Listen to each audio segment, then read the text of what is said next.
A New York jury on Friday ordered former President Donald Trump to pay a total of $83.3 million to E Jean Carroll for ruining her credibility as an advice columnist when he called her a liar after she accused him of sexual assault.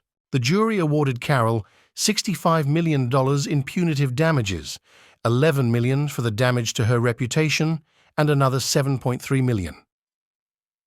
Trump is almost certain to appeal the verdict. Despite the size of the penalty, the verdict was not unexpected. Judge Lewis Kaplan ruled even before the trial that Trump had in fact defamed Carroll. The jury only had to decide how much Trump owed her, not if he was liable. This is the second time Trump has been ordered pay Carroll. Last year, he was mandated by a jury to pay $5 million for a separate instance of defamation. In response, the Trump 2024 campaign issued a statement arguing, without offering evidence, that the trial is a political weapon. "Absolutely ridiculous," said the statement. "I fully disagree with both verdicts and will be appealing this whole Biden-directed witch hunt focused on me and the Republican Party." The jury's decision comes just days after Trump won the New Hampshire primary and became the GOP front-runner.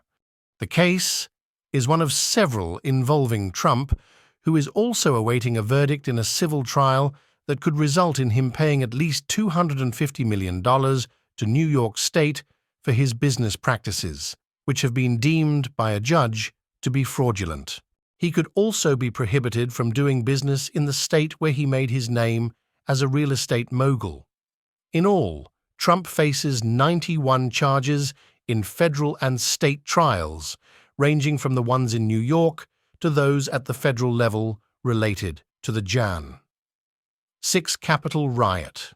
In 2019, Carroll, an advice columnist and freelance writer, accused Trump of sexually assaulting her in the 90s. The accusation, which was detailed in her book, was first previewed in a New York Magazine article.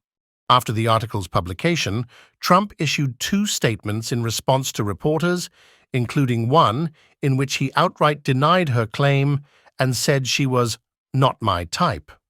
Carroll then sued Trump for defamation, arguing that his comments ruined her reputation as a trusted source in the media and resulted in a slew of insults and threatening messages, emails, and comments to her social media accounts.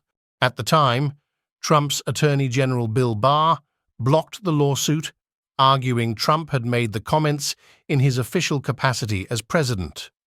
This caused the lawsuit to be stuck in court for several years. In 2023, Biden's Justice Department reversed course and allowed the first lawsuit on defamation to move forward, in part because of the 2023 decision that had found Trump liable for assault.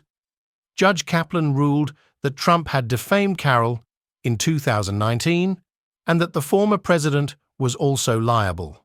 Carroll herself was the first witness to take the stand, putting her face-to-face with Trump, who attended the first few days of the trial.